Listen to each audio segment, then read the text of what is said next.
დღეს ცნობილი ფრანგი ორიენტალისტისა და ქართველოლოგის მარი ბროსეს დაბადებიდან 211 წლის იუბილეა. ამასთან დაკავშირებით ხელნაწერთა ეროვნულმა ცენტრმა მე-9 არხს მისი პირადი ხელნაწერები გააცნო. ცენტრში მარი ბროსეს 100-მდე წერილი ინახება, რომელსაც ბროსე იმდროინდელ ქართულ საზოგადო მოღვაწეებს წერდა. მარი ბროსე პირველი უცხოელი ისტორიკოსი იყო, რომელიც დაინტერესდა ქართული კულტურისა და საფუძველი ჩაუყარა ევროპულ ქართველოლოგიას.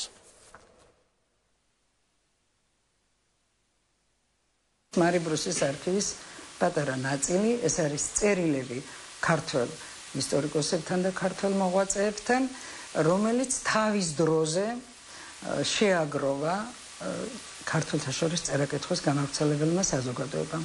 თქვენ მოგეხსენებათ, იმ საზოგადოების ფონდი ჩვენთან არის, წერილობითი ძეგლები ჩვენთან არის შენახული და აი ასე შეგროვდა ეს და ცალკე არქივად გამოვიღეთ მარი ბროსეს ნაწერებით. მარი ბროსემ 7 ტომად გამოსცა საქართველოს ისტორიის ნარატიული წყაროები, ქართლის ცხოვრება, ომამდივანბეგ ხერხეულიძე, პაპუნა ორბელიანი და საინტერესოა, რომ ეს ქართული წყაროები, საისტორიო წყაროები თარგმნა ფრანგულად და ხელმისაწვდომი გახადა არა ქართველი და საერთოდ ევროპელი მეცნიერებისა და მკითხველებისათვის.